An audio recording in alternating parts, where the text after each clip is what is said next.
कैसे हैं आप लोग। आशा करता हूँ अच्छे होंगे और सभी का तैयारी बहुत अच्छे से चल रहा होगा।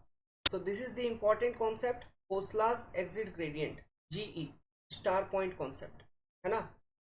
इस चीज को समझने से पहले मैं आपको एक कहानी सुनाता हूँ, वो कहानी को सुनिए। मान लीजिए आपको किसी ने 500 रुपए दिए, ठीक है। आप कोई सफर पे हैं, आपको जाना है कहाँ से कहाँ तक। ये पॉइंट ए है, ये पॉइंट ए नहीं, कोई एक नाम ले लेते हैं। मान लो आपको जाना है पटना से सबसे पहले आप जाओगे, दिल्ली जाओगे, दिल्ली, ठीक है।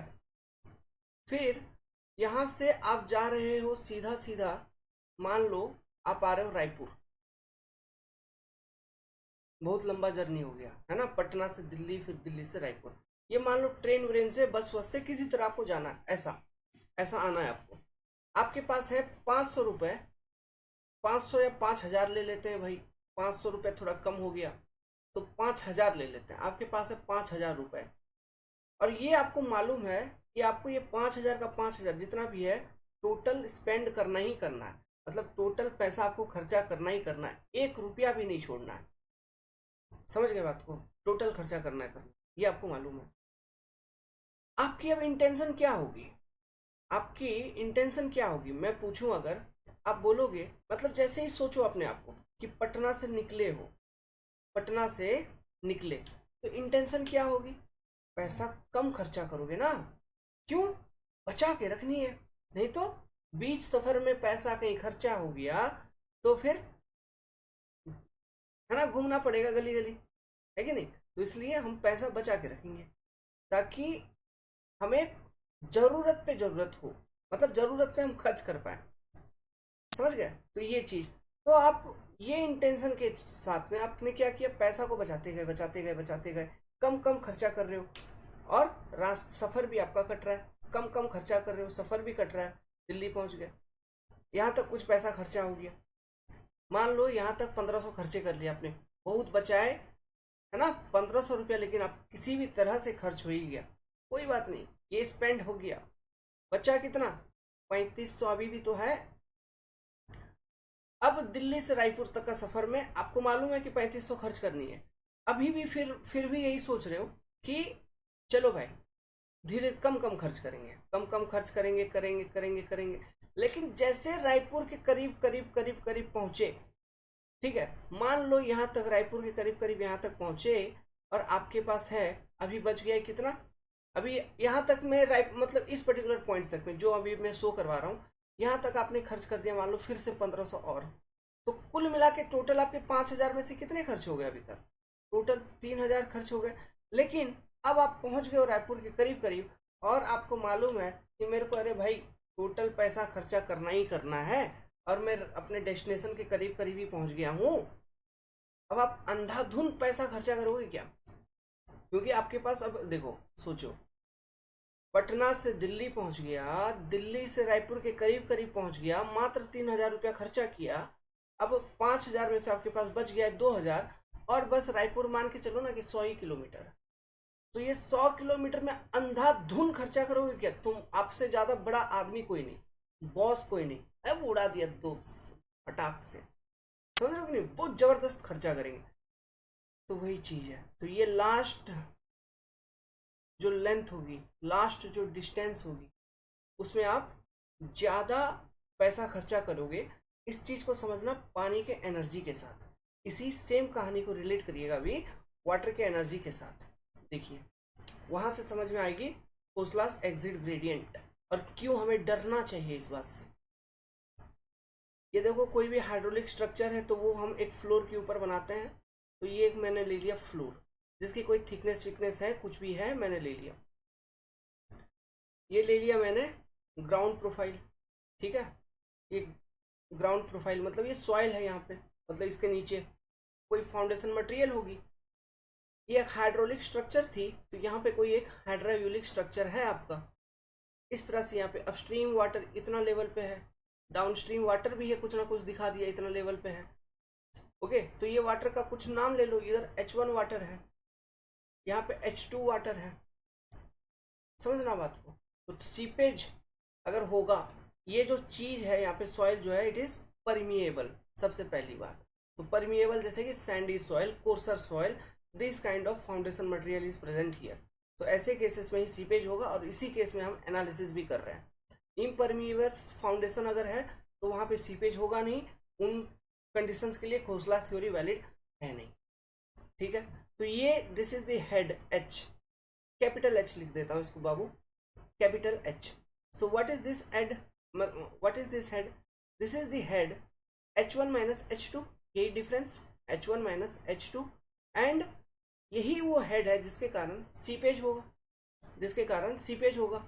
और जैसा मैंने आपको बोला था 5,000 रुपया स्टार्टिंग में जो आपके पास है, जो आपको खर्च करने टोटल, यहाँ पर पानी को कितना खर्च करना है, टोटल H हेड खर्च करना है। किस चीज में, सीपेज ये अपस्ट्रीम एंड है, ये यहाँ पे ये हो गया आपका डाउनस्ट्रीम, ये वाला ये हो गया आपका फ्लोर, है ना, दिस इज योर फ्लोर। तो अपस्ट्रीम से पानी एंट्री करेगा, सीपेज करेगा, और डाउनस्ट्रीम पे पहुंचते पहुंचते एक सफर वो जर्नी कवर अप कर रहा है क्या, एक सफर कवर कर रहा है क्या, एक जर्नी, एक लेंथ कवर कर रही है क्या। तो इस लेंथ को कवर करने में इसको कितना टोटल हेड खर्च करनी है, इस्तेमाल करनी है, फाइनल समझिए बात को, इतना टोटल हेड इस्तेमाल करनी है। अब देखो प्रैक्टिकली अगर बात करें तो जो head loss per unit length होता है, ठीक है, मतलब एक यूनिट लेंथ अगर फ्लो होगा तो हेड लॉस इतना, एक नेक्स्ट यूनिट लेंथ अगर फ्लो हो रहा है तो हेड लॉस इतना, फिर नेक्स्ट फ्लो हो रहा है तो हेड लॉस इतना। ये प्रैक्टिकली कांस्टेंट नहीं होती, it is a variable thing, ये वेरी करते रहता है, समझ गए। Head loss per unit length is not constant, ये चीज एज्यूम किया था ब्लाइक थ्योरी में, सीपेज थ्योरी जो हमने देखा था ब्लाइक थ्योरी में, उन्होंने ये बोला था कि head loss per unit length is constant. लेकिन खोसला साहब ये सब कुछ नहीं बोल रहे हैं, because we are going with practical consideration, समझ गए बात को। तो देखिए ये सब चीज सॉइल मैकेनिक्स में भी हम लोगों ने आपको डिटेल में एक्सप्लेन किया था, कंप्लीट बहुत प्यार से, है ना, चीजों को एक्सप्लेन किया हुआ है सॉइल मैकेनिक्स में। तो देखो, तो सेम कंडीशन को यहाँ पे लगाओ बाबू, 5,000 तुम्हारे पास था, तुम बचाते बचाते बचाते कम कम कम कम खर्चा करते करते चले गए, लेकिन अब देखो लास्ट लास्ट निकलने वाले हो, पहुंचने वाले हो, तो जितना एनर्जी बचा है पूरा उड़ा देंगे, खर्चा कर देंगे। हम ये सोचेंगे कि नहीं, पानी भी यही सोचता है, क्यों, पानी भी कोई भी चीज अपना एनर्जी कम से कम खर्चा करने का कोशिश करता है, मिनिमम एनर्जी का कॉन्सेप्ट। तो वाटर भी वही रास्ता चूज करेगा जिस रास्ते में उसका एनर्जी कम खपत होगा, जिसका मतलब उस जिस रास्ते में उसका एनर्जी कम खपत होगा। मान लो वो करते कम कम कम खपत करते करते करते करते वो पहुंच गया एग्जिट पॉइंट पे। एग्जिट पॉइंट मतलब क्या, this is the point two, exit point में बोल रहा हूं जहां से पानी को बाहर निकलनी है। अब ये पानी जो बाहर निकलेगा एग्जिट पॉइंट पे, अगर यहाँ का मैं सीन बताऊं बाबू, सॉइल सॉल्ट का दाना है ऐसा, क्या है, सॉइल सॉल्ट का दाना ही तो है यहाँ पे, है ना। अब इसके नीचे कोई एक पानी का बूंद इमेजिन करो जो निकलने की कोशिश करे, है कि नहीं, एक पानी का धार, पानी का बूंद जो निकलने का कोशिश करेगा। अब बात करते हैं एनर्जी का, ठीक है, जो पैसा वैसा वाला सिस्टम बताया, एनर्जी का बात करते हैं। तो देखिए, तो यही बात है, तो वाटर अपना कम से कम एनर्जी खर्चा करने का कोशिश किया होगा, और लास्ट लास्ट में उसके पास ज्यादा एनर्जी बच गया, समझ गए, उसके पास लास्ट लास्ट में ज्यादा एनर्जी बच गया। तो अगर मैं बोलूं यूनिट लेंथ, तो इस पूरे लेंथ को, ये जो पूरा लेंथ यहाँ पे दिखा रहा हूँ, इसको नंबर ऑफ यूनिट में डिवाइड कर दो, मतलब यहां से यहां तक एक यूनिट ऐसा, दूसरा यूनिट ये, तीसरा यूनिट ये, मतलब सभी बराबर के लेंथ है, ये ऐसा ऐसा ऐसा, फिर ये लास्ट वाला यूनिट लेंथ, समझ गए, टोटल लेंथ को आपने नंबर ऑफ यूनिट लेंथ में डिवाइड कर दिया। तो यहाँ पे कॉन्सेप्ट आती है एग्जिट ग्रेडियंट। सो एग्जिट ग्रेडियंट क्या होता है, it is type of hydraulic gradient only, ये एक तरह का क्या होती है, हाइड्रोलिक, समझिए बात को, कॉन्सेप्ट समझना जरूरी है, it is one type of hydraulic gradient only, ये एक तरह का हाइड्रोलिक ग्रेडियंट ही है, मतलब head loss per unit length, head loss by length. लेकिन अब बात करते हैं यहाँ पे एग्जिट शब्द जो जोड़ दिया, इसका सिग्निफिकेंस क्या है। एग्जिट यहाँ पे किसको करना है, पानी को करना है इस पर्टिकुलर पॉइंट से। सो एग्जिट ग्रेडियंट का ये मतलब होगा कि कितना हेड लॉस पानी करेगा, कितना हेड लॉस पानी करेगा in your last unit length of the flow. ये वाला लास्ट यूनिट लेंथ है, this is your last unit length, है कि नहीं, यूनिट लेंथ। इस लास्ट यूनिट लेंथ में हेड लॉस कितना करेगा पानी, हेड लॉस कितना करना है, अगर इसका रेशियो हम लेंगे वो जो चीज होगी उसी को हम कहेंगे एग्जिट ग्रेडियंट।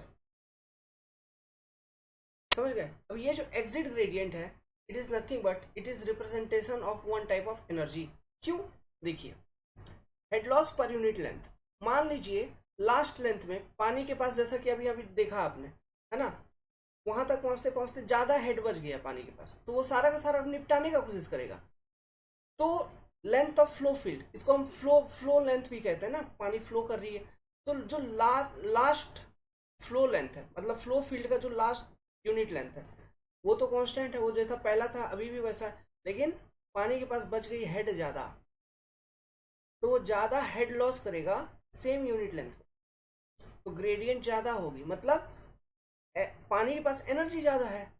समझो बात को, इसका मतलब यही होगा ना, पानी के पास एनर्जी ज्यादा है। तो समझिए हेड लॉस करना मतलब क्या, यहाँ पे क्या हो रहा है, सॉइल पार्टिकल के बीच में घर्षण पैदा करते हुए, रब करते हुए पानी उसके अंदर से, उसके पोर्स से फ्लो कर रही है। तो मान लीजिए पानी के पास एनर्जी ज्यादा है, तो क्या वो ज्यादा वेलोसिटी के साथ, ज्यादा फोर्स के साथ फ्लो करेगा, तहलका मचाते हुए, एट मैं तो बम्फर, मेरे पास पैसा, समझ रहे हो कि नहीं, मेरे पास आइटम है, तो तहलका मचाते हुए फ्लो करेगा, ये बाहर निकलने का कोशिश करेगा। मान लो ये एनर्जी ज्यादा है, तो ऐसे केसेस में ये जो सॉइल सॉलिड है बेचारा, इसको तो उखाड़ के फेंक देगा ना, इसको तो उखाड़ देगा यहाँ से, फिर पानी यहाँ से छिटक के बाहर निकलेगी एकदम, और ये सारे जो मिट्टी हैं, ये सारे मिट्टी आपको अब यहाँ पे जमा होते हुए नजर आएंगे, ये सब लोकेशंस पे, और धीरे धीरे धीरे धीरे ये हॉलो स्ट्रक्चर बनता हुआ चलेगा, पाइपिंग। तो डाउन स्ट्रीम से अपस्ट्रीम की ओर पाइपिंग आपका प्रोपागेट होगा, हॉलो बनता चलेगा ना। फिर मतलब यहाँ से सोचो, ये वाला दाना निकल गया, पहला ये दाना निकल गया, तो इसके नीचे का फिर जो दाना होगा, क्योंकि पानी तो इसी रास्ते से आ रहा है, तो इसके नीचे का जो दाना होगा उसको भी अब उखाड़ फेंक देगा, फिर उसके नीचे का जो दाना आ रहा है, फिर ये जो पानी आएगा ये उसको उखाड़ के फेंक देगा। तो इस तरह से करते करते एक हॉलो स्ट्रक्चर सॉइल के अंदर बन जाएगी। मतलब अगर ये आपको बना के दिखाऊं, ठीक है, कैसा हॉलो स्ट्रक्चर दिखेगा, ये मान लो वो सॉइल है, इस तरह से डिफरेंट सॉइल सॉलिड ले रहा हूँ, है ना, डिफरेंट सॉइल सॉलिड को ले रहा हूँ, ऐसा ऐसा सॉइल का एक स्ट्रक्चर बना रहा हूँ, पाइपिंग देखो, ठीक है। तो देखो ये कैसा होगा, ये सॉइल सॉलिड को हटा दिया, उखाड़ के फेंक दिया, फिर उसके पीछे से जो पानी आ रहा है इस पर्टिकुलर पॉइंट पे, मतलब यहाँ पे जो पानी आ रहा है, फिर ये पानी अब क्या करेगा, ये वाले सॉइल ऊपर में जो सॉइल है उसको उखाड़ के फेंकने का कोशिश करेगा, तो उसको निकाल दिया, फिर उसके नीचे वाले को निकाल दिया, नीचे वाले को निकाल दिया, ऐसा। समझो बात को, इमेजिन करो, तो ये देखो एक पाइप जैसा नेटवर्क नहीं बन गया, पाइप जैसा चीज सॉइल के अंदर में, हॉलो स्पेस, तो वो पूरे 3D में होगा, इनटू द, मतलब ये जो फ्लोर का जो लेंथ है into the plane of paper, वो पूरे लेंथ में 3D में इमेजिन करो, ऐसा पूरे डैम के बेस के नीचे इतना बड़ा स्ट्रक्चर, इतना बड़ा हाइड्रोलिक स्ट्रक्चर, अब उसके नीचे हॉलो, सेटलमेंट नहीं होगी, डिफरेंशियल सेटलमेंट, या फिर पूरा का पूरा सिस्टम ही नहीं बैठ जाएगा, अनवांटेड स्ट्रेसेस नहीं डेवलप होंगे, क्रैक नहीं डेवलप होगा, फेलियर नहीं हो जाएगा स्ट्रक्चर का। तो पाइपिंग के कारण इस चीज को कहा जाता है पाइपिंग, एंड पाइपिंग के कारण आपका ओवरऑल स्ट्रक्चर का फेलियर हो सकता है। और हमने ये देखा, ये पाइपिंग तब होगी जब एग्जिट के पास, पानी के पास ज्यादा एनर्जी है लूज करने को, समझ रहे हो, एग्जिट के पास, पानी के पास अगर ज्यादा एनर्जी है लूज करने को, तो ही ये पाइपिंग हो रहा है, ये चीज भी मैंने देखा। तो क्यों ना मैं ऐसा कुछ दिमाग लगाऊं कि उसको और घुमा दूं, और घुमाने का क्या मतलब है, जैसे कि आप रायपुर के करीब करीब बचाते बचाते पैसा पहुंच गया, आपके पास 2000 बचा हुआ है अभी भी, अभी मेरा मूड हुआ, मैं कंट्रोल कर रहा हूं आपको, मैं बोलूं कि तुम अब रायपुर से फिर पटना घूम के आओ, या फिर रायपुर से और कहीं चले जाओ। कहाँ चले जाओगे? तुम चले जाओ गुवाहाटी। समझो बात को, तो कितना घूमना पड़ जाएगा, है ना? रायपुर से फिर गुवाहाटी जाओगे, तो हो सकता है वहां तक जाते जाते वो जो 2000 था उसमें से एक फुट्टी कौड़ी ना बचे आपके पास, है ना? आप कम कम खर्च करते हुए भी जाएंगे तो भी आपका जेन्युइनली उतना खर्चा हो जाएगा। तो यही हमारा इंटेंशन है, समझ गए? यही हमारा इंटेंशन है। ये जो पानी का ठाट बाट है, जब वो निकल रहा है एग्जिट पे बाहर, उसके वो एनर्जी को कम करनी है। इसके लिए हम क्या करते हैं, इसका जो फ्लो लेंथ है इसको इंक्रीज करवा देते हैं। इसको हम क्या करेंगे, यहाँ पे इरेज करके दिखाता हूँ, ठीक है? इसको इस जगह पे मैं अब इरेज कर देता हूँ ताकि आपको बहुत अच्छे से ये समझ में आए। इसकी जो फ्लो लेंथ है, ठीक है, ये भी चीज़ इरेज कर देता हूँ। बार बार क्या डायग्राम बनाएंगे, यहीं पे दिखा देता हूँ। इसकी जो फ्लो लेंथ है ये हम इंक्रीज करवा देते हैं, और ये करवाने के लिए खोसला थ्योरी पढ़ रहे हैं। खोसला साहब ने बहुत अच्छा सजेशन दिया था कि डाउन स्ट्रीम पे एक सीट पाइल आप लगा दीजिए, ठीक है? अब ये सीट पाइल की जगह आप ग्राउट कर्टेन भी कर सकते हैं, है ना? ग्राउट कर्टेन का कॉन्सेप्ट मैंने आपको समझा दिया था। तो सीट पाइल वगैरह लगा दिए, मतलब एक कट ऑफ हम प्रोवाइड कर दिए। तो अब देखो पानी इधर से एकदम आ रहा था बाबू बन के, और वो निकलने का कोशिश करता, लेकिन अब देखा अरे मेरे को तो रास्ता घूमना है, तो ऐसे नीचे आना पड़ेगा पानी को, वो फ्लो को, फिर यहाँ से फ्लो करेगी ऐसे। अब ऐसा तो नहीं है कि एकदम ऊपर ऐसे चढ़ जाएगी, ऐसा भी नहीं है। लेंथ थोड़ा इंक्रीज होगा डाउन स्ट्रीम में, और ज़्यादा अंदर और ज़्यादा दूर पे हो जाएगा, ठीक है? तो ऐसे फिर वो फ्लो करेगी, ठीक है, इस तरह से। अब वो निकलने का कोशिश करेगी, तो यहाँ पे देखो ये लेंथ हमने इंक्रीज करवा दिया क्या? तो ऐसे केसेस में पानी का एनर्जी जो था एग्जिट के पास, वो काफ़ी हम कम करवाने का कोशिश करते हैं, और इस कारण से हो सकता है कि मेरा पाइपिंग ना हो। जब पाइपिंग ही ना होगा तो उसके कारण फेलियर कहाँ होगा? कुछ नहीं, ठीक है? तो ये मान लीजिए ये जो डाउन स्ट्रीम पे आपने ये जो सीट पाइल प्रोवाइड किया है, सीट पाइल, इसका जो डेप्थ है इसको मैं कहता हूँ डी। कहाँ पर है ये सीट पाइल? डाउन स्ट्रीम पे जो सीट पाइल है उसका डेप्थ है डी, और ये जो फ्लोर है इसका जो टोटल लेंथ है, हॉराइजेंटल लेंथ, फ्रॉम .1 से लेके .2, मतलब स्टार्टिंग टू एंडिंग, ये पॉइंट से लेके ये पॉइंट तक, .1 टू .2 तक, हॉराइजेंटल लेंथ, एकदम net horizontal length between the 2 point, ये है बी, ठीक है? अगर ये है बी, तो ऐसे केसेस में खोसला साहब ने जो एग्जिट ग्रेडियंट का फॉर्मूला दिया था, ये प्रैक्टिकली उन्होंने एक्सपेरिमेंट करके निकाला था ये फॉर्मूले को। अब इन्होंने जो फॉर्मूला दिया था वो फॉर्मूला क्या है देखते हैं। इन्होंने बोला एग्जिट ग्रेडियंट जीई जो होगा it will be equal to H divided by D times pi root under lambda. This is the formula for exit gradient. इसमें एच क्या है, डी क्या है, पाई लम्डा क्या है, सब समझ में आ रहा है? एच मतलब सीपेज हेड, यहाँ देखो बताया था, ये डायग्राम में मैंने बताया अभी, ये डायग्राम देखिए, H equal to H1 minus H2, seepage head. D depth of pile at down stream end, उसको हम कह रहे हैं डी। बी आपको समझ में आ रहा है, total horizontal length of the floor, इसको हम कह रहे हैं बी, ठीक है? तो इस तरह से एग्जिट ग्रेडियंट का फॉर्मूला दिया। तो एग्जिट ग्रेडियंट, ये जो ग्रेडियंट है ये क्या रिप्रेजेंट कर रहा है? It basically represent that the flowing water, the seeping water, जो पानी सीपेज होते हुए आ रहा है उसके पास कितना एनर्जी अवेलेबल है जब वो नियरली डाउनस्ट्रीम एंड को लीव करेगा। डाउनस्ट्रीम एंड से जब बाहर निकलेगी, एक्सपल्सन होगी उसकी, तो उस लेंथ में, मतलब उस लास्ट यूनिट लेंथ में, है ना, कितना एनर्जी उसके पास है। इसी चीज का ये एक तरह का रिप्रेजेंटेशन है एग्जिट ग्रेडियंट, ठीक है? अगर इसकी वैल्यू ज्यादा होगी मतलब ज्यादा एनर्जी बचा हुआ है पानी के पास, इसकी वैल्यू अगर कम होगी मतलब कम एनर्जी बचा हुआ है पानी के पास, सिंपल सी बात है, ठीक है? ज्यादा एनर्जी बचा हुआ है तो ज्यादा तबाही बचाएगा, कम अगर एनर्जी को कर दिए तो हम मतलब तबाही नहीं होगी, हम पाइपिंग फेलियर से बच जाएंगे, समझ गए? अब चलो इसमें लम्डा क्या है, ये रूट अंडर लम्डा है। देखो अब ये लम्डा का वैल्यू क्या है। अच्छा यहाँ पे मैं एक बार फिर से आपको वो हाइड्रोलिक स्ट्रक्चर बना के दिखा देता हूँ। ऐसा हाइड्रोलिक स्ट्रक्चर, यहाँ पे ये सीट पाइल, इसका डेप्थ है डी और यहाँ से यहाँ तक का डिस्टेंस है बी। ऐसा एक लाइन डायग्राम के रूप में समझिए। यहाँ पे कुछ वाटर था, इधर कुछ वाटर था। तो ये जो हेड है, this is your seepage head, जो कि फॉर्मूला में यूज किया गया। ये जो लैम्डा है, इसको डिफाइन किया इन्होंने 1 plus root under 1 plus alpha का स्क्वायर डिवाइडेड बाई 2, ऐसा बोला। अब इसमें अल्फा इन्होंने बोला, alpha equal to ratio of P upon D, बस इतनी सी बात। Alpha equal to ratio of P upon D, इतना बात खोसला साहब ने बोला। ये कॉन्सेप्ट बहुत इंपॉर्टेंट, नोट, ठीक है। This is the formula for hydraulic gradient at exit, मतलब ये एग्जिट हाइड्रोलिक ग्रेडियंट है, एग्जिट ग्रेडियंट जिसको हम कहते हैं एग्जिट ग्रेडियंट।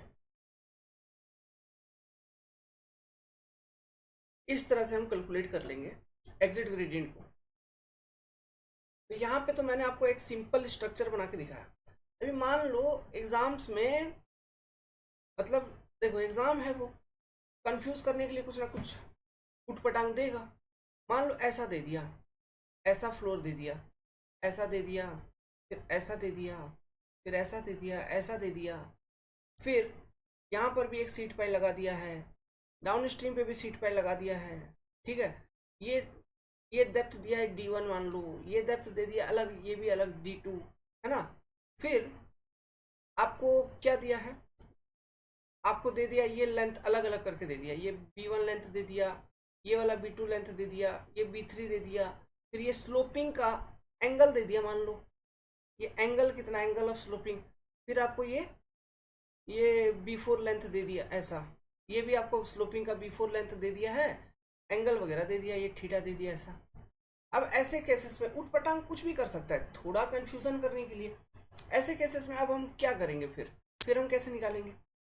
तो सबसे पहले तो प्रॉब्लम बात समझो, हम D1 को लेंगे या नहीं लेंगे, ये मेरा पहला सवाल है इन कैलकुलेशन ऑफ एग्जिट ग्रेडियंट। तो ये D1 का हमको कोई मतलब नहीं, हमको बस D2 डेप्थ से मतलब होगा, समझिएगा, ठीक है। D2 से मतलब होगा, मतलब यहाँ पे अल्फा के कैलकुलेशन में या फिर यहाँ पे G का इक्वेशन में जो D का वैल्यू है, वो D2 का जो वैल्यू होगा डाउन स्ट्रीम में जो पाइल है उसी पे बेचना ये इक्वेशन को बनाया गया है। तो डाउन स्ट्रीम पे जो पाइल है वही डेप्थ हम कंसिडर करेंगे। अब देखो जो B हम लेंगे वो क्या लेंगे, क्या हम B1 plus B4 plus B2, मतलब ये पूरा लेंथ इस तरह से हॉरिजॉन्टल, फिर स्लोपिंग, फिर ऐसा, फिर स्लोपिंग, सब ऐड करके लिखेंगे? नहीं, हम लिखेंगे स्टार्टिंग फ्रॉम फ्लोर, ये पॉइंट 1 है, ये डाउन स्ट्रीम वाला पॉइंट 2 है, तो स्टार्टिंग से एंडिंग तक सीधा का सीधा हॉरिजॉन्टल क्लियर डिस्टेंस कितना है ये। तो ये टोटल B लिखेंगे, तो ये कैसे लिखेंगे, B1 प्लस B4 इंटू इसका एंगल ले लेंगे हम, ये वाला, ये थीटा एंगल है, तो B4 इंटू कॉस थीटा, इतना जितना भी होगा, B4 कॉस थीटा उतना, तो ये दो बार होगी, तो 2 times B4 cos theta plus B2 plus B3, ऐसा लिखेंगे। मतलब हमको क्लियर हॉरिजॉन्टल डिस्टेंस लेना है, समझ गए। और उसी को हमको इस इक्वेशन में पुट करना होगा हमेशा। तो कभी भी कंफ्यूजन नहीं होना आपको। जब भी एग्जिट ग्रेडियंट का कंडीशन आए, इमेजिन करिएगा इस वाले डायग्राम को, ठीक है। और इस वाले डायग्राम में जो आइटम्स हैं वो आइटम आपको कैलकुलेट करने हैं, वो वैल्यू पुट करने हैं। डी मतलब डाउन स्ट्रीम पे जो आपका सीट पाई लगाया गया उसका डेप्थ कितना है। एच मतलब सीपेज हेड कितना है, वो आपको पता लगा लेनी है। फिर बी जो फ्लोर आपने यूज किया उसका टोटल हॉरिजॉन्टल लेंथ कितना है, from point 1 two point 2, point 1 two point 2 कहने का मतलब है फ्रॉम स्टार्टिंग टू एंडिंग। तो ये आपको पता लगा लेनी है और इस तरह से इक्वेशन को अप्लाई करके आपको ग्रेडियंट कैलकुलेट कर लेनी है। इसकी कोई यूनिट होगी क्या, इसकी कुछ यूनिट नहीं होती। ग्रेडियंट का डिफिनेशन देखिए, head loss per unit length, head भी मीटर के फॉर्म में रिप्रेजेंट किया जाता है, लेंथ भी मीटर के फॉर्म में रिप्रेजेंट किया जाता है, कैंसल। तो इट हैज़ नो यूनिट, है ना, इसका कोई यूनिट नहीं होता। तो ये पहली बात हुई कि आप इस तरह से हाइड्रोलिक ग्रेडियंट को निकालेंगे, मतलब एग्जिट ग्रेडियंट को निकालेंगे। अब इसका यूज हम किस चीज में करेंगे? अब हम इसका यूज करेंगे to check safety against piping, safety against piping.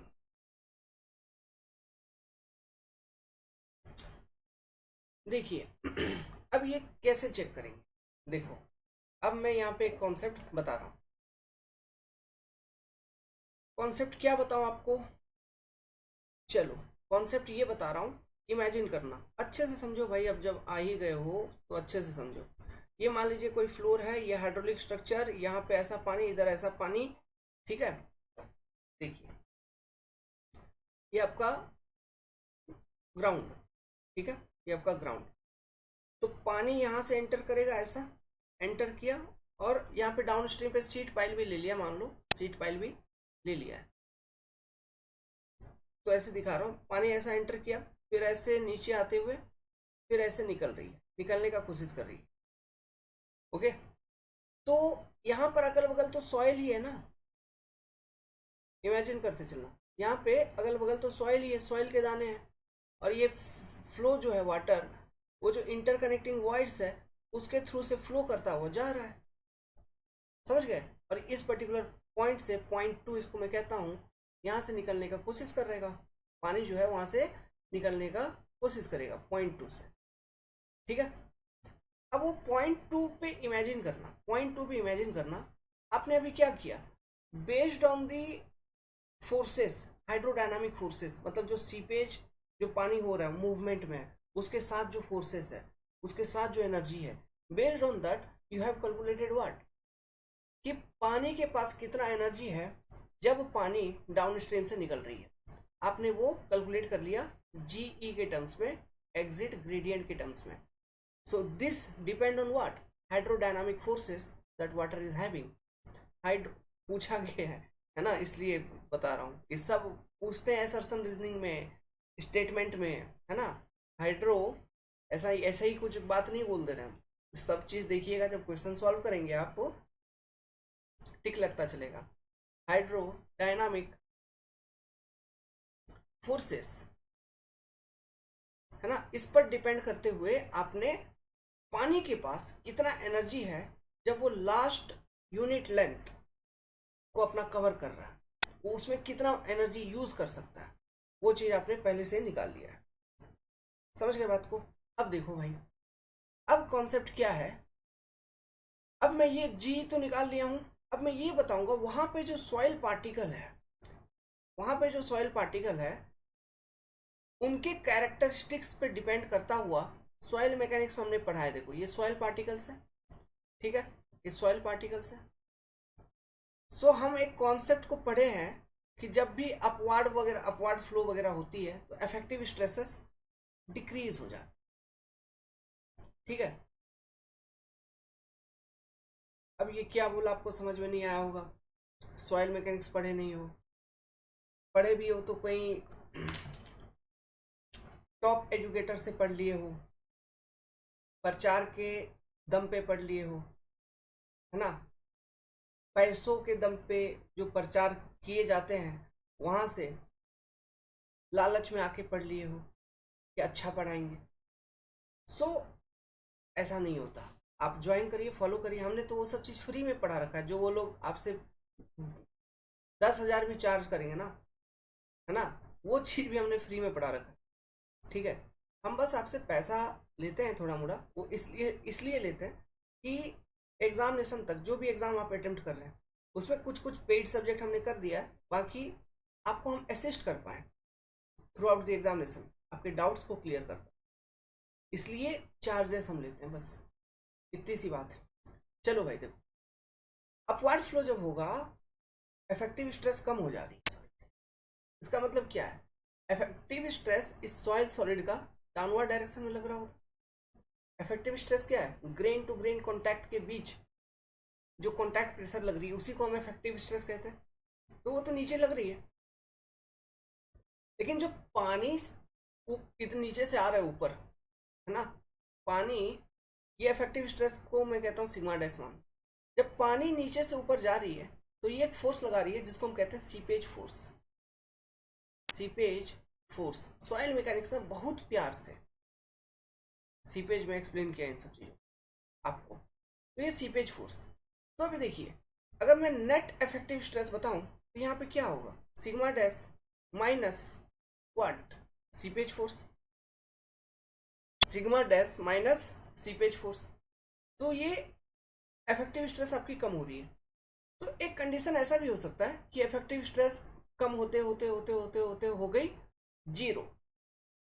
उस कंडीशन के करस्पॉन्डिंग, है ना, इफेक्टिव स्ट्रेस जब जीरो हो जाती है सॉइल की, मान लो इफेक्टिव स्ट्रेस हो गई जीरो, उस कंडीशन के करस्पॉन्डिंग हम इसका एक ग्रेडियंट निकालते हैं जिसको हम कहते थे ICR, critical hydraulic gradient of this soil, है ना। ये मान लो सॉइल सॉलिड का जो स्पेसिफिक ग्रेविटी है इसको मैं डिफाइन करता हूँ GS। इस ICR को हम आई सेफ भी कहेंगे। तो यहाँ पर सेम उस सॉइल मैकेनिक्स का बेसिक कॉन्सेप्ट का यूज किया गया, सॉइल के कैरेक्टरिस्टिक्स को यूज किए गए। इस चीज को और डिटेल में आप हमारा सॉइल मैकेनिक्स का वीडियो एकदम फ्री में पड़ा हुआ, ठीक है, मैं उसका प्लेलिस्ट का लिंक इसमें दे दूंगा, उसको एक बार कवर अप कर लीजिए। सीपेज, थ्योरी ऑफ सीपेज वाला चैप्टर बहुत प्यार से पढ़ाया है, बहुत प्यार से, सब कुछ कवर अप हो जाएगा बहुत डिटेल में आपको, एक्सट्रीम लेवल, ठीक है। तो यहां पे हमने सॉइल के कैरेक्टरिस्टिक्स को यूज किया, देखिए सॉइल के कैरेक्टरिस्टिक्स को यूज किया और हमने कैलकुलेट किया क्या, एक क्रिटिकल हाइड्रोलिक ग्रेडियंट, या फिर इसको मैं सेफ हाइड्रोलिक ग्रेडियंट भी कहूंगा।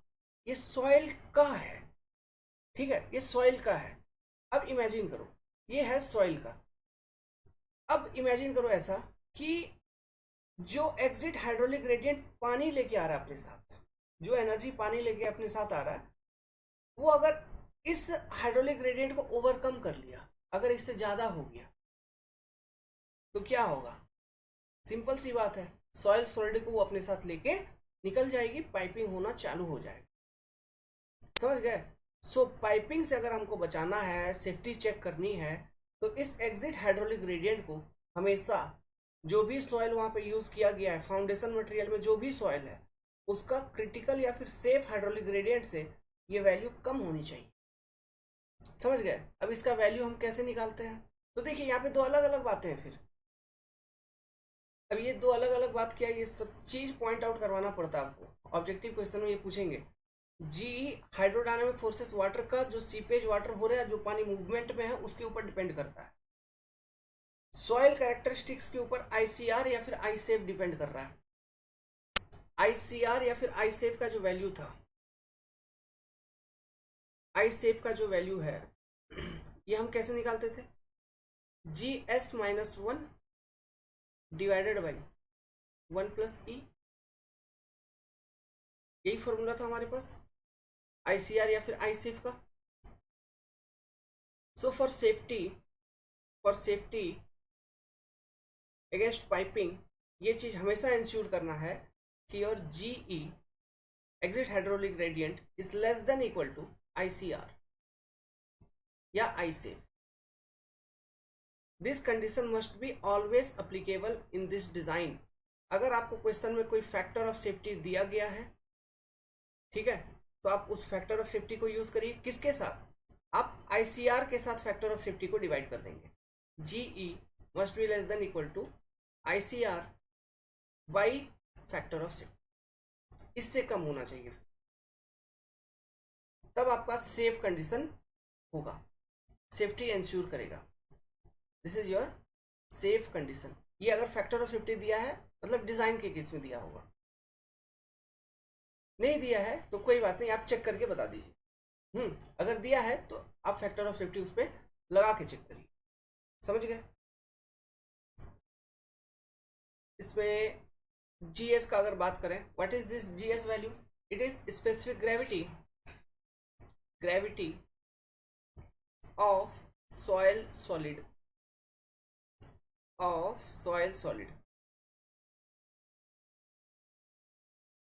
ये सॉइल का नहीं है, सॉइल सॉलिड का है।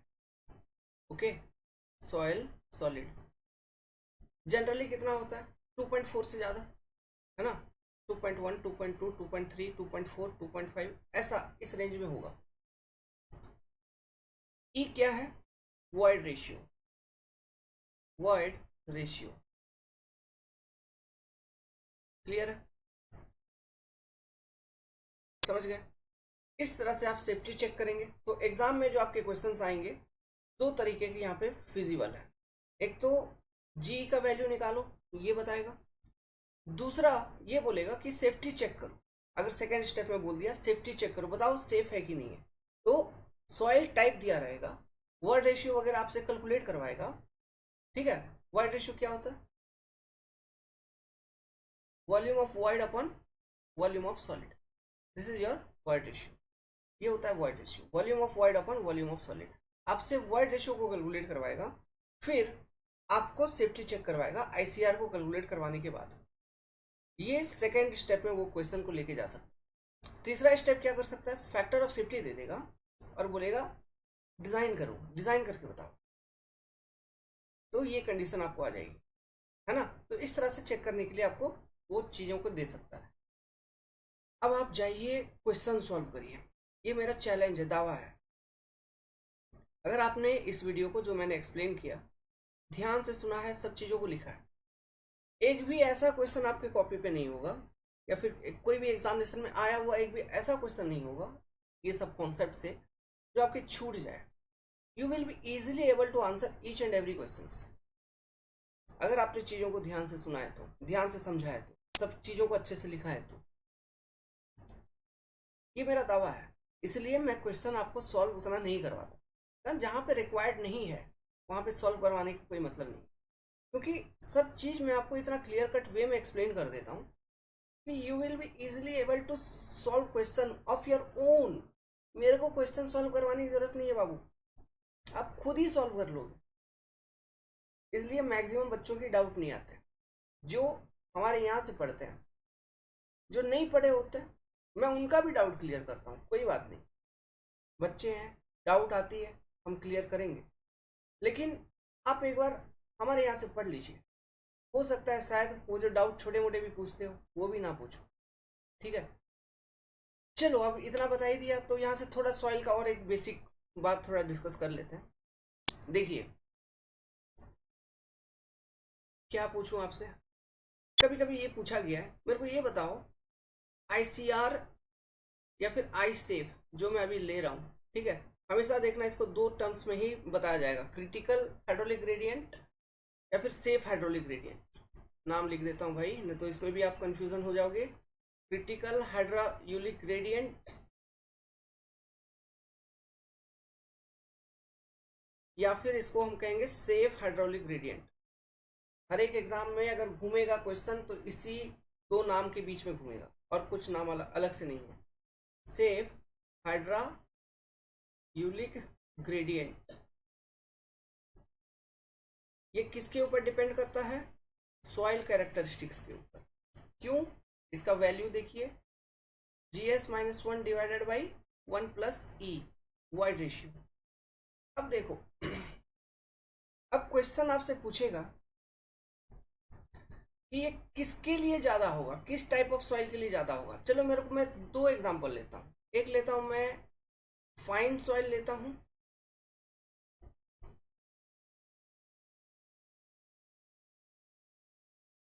सेकंड में लेता हूं कोर्स सॉइल। कोर्स सॉइल मतलब ऐसा सॉइल जिसका दाना बड़े बड़े हैं, और पहला फाइन सॉइल, दूसरा कोर्स सॉइल। अब मेरे को एक बात ये पहला ये बताइए, पूछ रहा हूं किस केस में इसकी वैल्यू ज्यादा या कम होगी, ये चीज मेरे को कंपेयर करनी है। ठीक है, तो देखिए, अच्छा छोड़ो किस केस में ये कम होगी, किस तरह के सॉइल के लिए कम होगी, फाइन सॉइल के लिए कम होगी, कोर्स सॉइल के लिए आईसीआर का वैल्यू कम होगी या आईसीएफ का वैल्यू कम होगी, ये चीज आपको बतानी है। ये सब चीज मैंने वैसे सॉइल मैकेनिक्स में एक्सप्लेन कर रखा है आपको, लेकिन चलो एक बार यहाँ पर भी बता देते हैं, शायद भूल गया हो। ठीक है, तो देखो लगभग जो भी सॉइल है उसका जीएस का वैल्यू होगा लगभग एक समान। फाइन सॉइल है, कोई भी सॉइल है उसका मटेरियल के ऊपर देखिए, हो सकता है वो 2.1 हो। कोर्स सॉइल है उसका मटेरियल के ऊपर देखिए, उसका हो सकता है 2.13 हो, 2.1, ऐसा। मतलब जीएस लगभग कांस्टेंट होगा जो भी सॉइल है। ये पूरे सॉइल के ऊपर बात होती है ना, तो ये लगभग कांस्टेंट। अब वेरिएबल क्या है यहाँ पे, void ratio, this one, void ratio. अब यहां से मैं ये देख पा रहा हूं कि अगर मेरा ई का वैल्यू होगा ज्यादा तो आईसीआर का वैल्यू होगा मेरा कम, अगर मेरा ई का वैल्यू होगा कम तो आईसीआर का वैल्यू होगा मेरा ज्यादा। ये चीज मैं यहाँ पे एक रिलेशनशिप लॉजिक डेवलप कर पा रहा हूँ। ठीक है, अब थोड़ा आगे बढ़ते हैं, एनालिसिस करो, सोचो, सोचने वाली बात है। आप सब कुछ आंसर कर दोगे, सोचते नहीं हो, दिक्कत वहां पे। सब चीज पढ़ाया हुआ है, सब चीज बताया हुआ है, सोचोगे तभी आंसर कर पाओ। यही चीज होती है थिंकिंग स्ट्रेटेजी, बता रहा हूं, सुनिए समझिए। किस, अब फाइन सॉइल कोर्स सॉइल देखो, तो void ratio e equal to क्या होता है, volume of void upon volume of solid. कोई एक सॉइल ले लीजिए, एक पर्टिकुलर वॉल्यूम का सॉइल ले लीजिए, ठीक है। नाउ इसमें ऐसा करिए, अब वॉल्यूम ऑफ सॉलिड को हम दोनों केस में फिक्स कर देंगे। फाइन सॉइल के केस में फिक्स कर देते हैं और कोर्स सॉइल के केस में भी फिक्स कर देते हैं। इमेजिन करना, कोर्स फाइन सॉइल मतलब छोटे छोटे छोटे छोटे दाने, छोटे छोटे छोटे छोटे दाने फाइन सॉइल। कोर्स सॉइल में बड़े बड़े बड़े बड़े दाने, ऐसा। समझ गए बात को, इसमें बड़े बड़े बड़े बड़े होंगे आपके दाने, फाइन में होंगे छोटे छोटे छोटे छोटे दाने। सिंपल सी बात है। अब मैं वॉल्यूम ऑफ सॉइल को फिक्स कर दिया, मतलब वॉल्यूम ऑफ टोटल सॉइल को, सॉइल सॉलिड पे बात नहीं कर रहा हूं अभी, टोटल सॉइल को भी फिक्स कर दिया। ये है वॉल्यूम ऑफ टोटल सॉइल, इसको भी मैंने एक फिक्स कर लिया। मान लो कोई नंबर में ले लेते हैं, नंबर में ले लेंगे, कुछ ले लो, 100 MQ ले लो, 100 MQ ऐसा। अब वॉल्यूम ऑफ सॉलिड भी इस सॉइल में फिक्स कर दो, वॉल्यूम ऑफ सॉलिड को भी फिक्स कर दो आप, ठीक है। नहीं, वॉल्यूम ऑफ सॉइल को आप फिक्स मत करिए, इसको रहने दीजिए, इस पर बात नहीं कर सकते। Void ratio, volume of solid को फिक्स कर देते हैं, इसको हम कर दिए फिक्स, वॉल्यूम ऑफ सॉलिड को। अब देखो, अब हम क्या करेंगे, वॉल्यूम ऑफ सॉलिड को फिक्स कर दीजिए, तो इमेजिन करो सेम वॉल्यूम ऑफ सॉलिड है, कितना वॉल्यूम ऑफ सॉलिड जो आपका वो कितने हैं, उसको आप एज्यूम कर लो 100 MQ वॉल्यूम ऑफ सॉलिड है, ठीक है। तो इमेजिन करना, ये जो 100 MQ वॉल्यूम ऑफ सॉलिड है, इसमें अगर मान लो एक वॉल्यूम में आपने छोटे छोटे छोटे छोटे पार्टिकल्स को भर के 100 MQ पूरा किया है, मतलब ये वॉल्यूम ऑफ सॉलिड मतलब छोटे छोटे छोटे छोटे पार्टिकल्स का है, और एक है कोर्सर कोर्सर बड़े बड़े पार्टिकल्स का। तो अब इस केस में मैं बात करूंगा टोटल वॉल्यूम ऑफ वॉइड के ऊपर।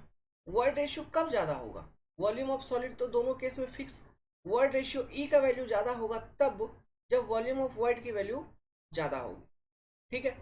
अब देखिए होता ये है ना, जो छोटे छोटे पार्टिकल्स होते हैं फाइन पार्टिकल्स, उनके बीच में टोटल वॉल्यूम ऑफ वॉइड ज्यादा होता है। साइज ऑफ वॉइड अगर बात करूं वो अलग चीज है, वो होगी छोटी, लेकिन कोर्स सॉइल के केस में साइज ऑफ वॉइड होगी बड़ा, वो नो डाउट।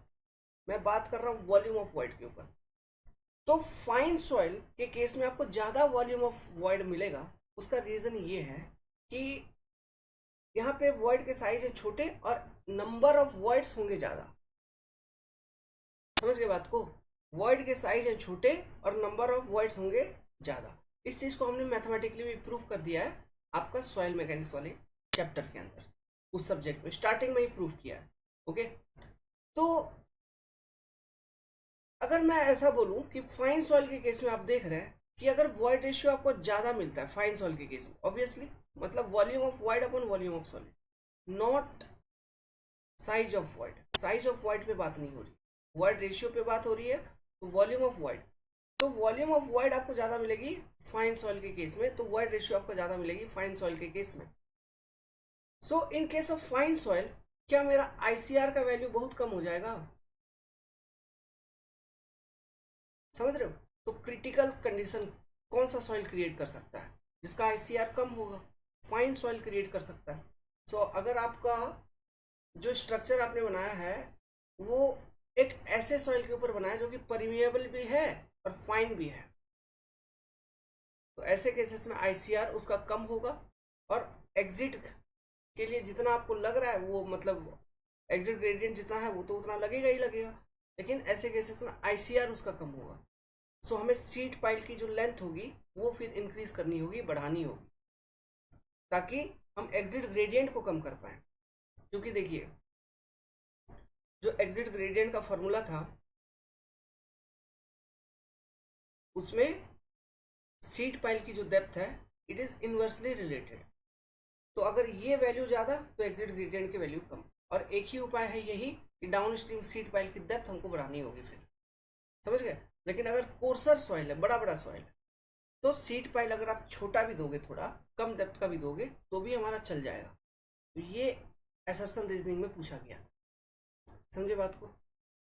सो इसी के साथ सारा टॉपिक आपका, सारा कॉन्सेप्ट क्लियर हो गया विथ रेस्पेक्ट टू खोसलास थ्योरी। अब कुछ नहीं है। अब जो इरिगेशन में आगे बचा है last chapter, river engineering. River engineering के केस में हम यही देखेंगे ग्राइंस वगैरह क्या होता है, रिवर ट्रेनिंग वर्क क्या होता है, टाइप्स ऑफ डैम एक टॉपिक देखेंगे, टाइप्स ऑफ स्पिलवे एक टॉपिक देखेंगे। So these are the some topics which we will look in detail. ऐसा नहीं कि ऊपर ऊपर निकल जाएंगे, डिटेल में जाएंगे। ठीक है? अभी क्या है, 21 तारीख के बाद मैं अवेलेबल नहीं रहूंगा अप टू 25। तो लेक्चर क्लासेस अब 26 के बाद ही आएंगे। 21 से 26 में अवेलेबल नहीं हूँ। ओके, सो 26 के बाद आएगा। तो मैं आज ये वीडियो डाल दिया, और 21 तारीख को सुबह जर्नी स्टार्ट करने से पहले, हमारी भी जर्नी है, उसको स्टार्ट करने से पहले I will try to upload the last chapter. ठीक है? मैक्सिमम, क्योंकि बहुत सारे बच्चों का उत्तराखंड का एग्जामिनेशन है और वहाँ पे इरिगेशन की वेटेज काफ़ी अच्छी है, तो हम कुछ भी छोड़ना नहीं चाहते ऐसा कि हमारे कारण आपका एग्जामिनेशन में प्रॉब्लम हो। ठीक है?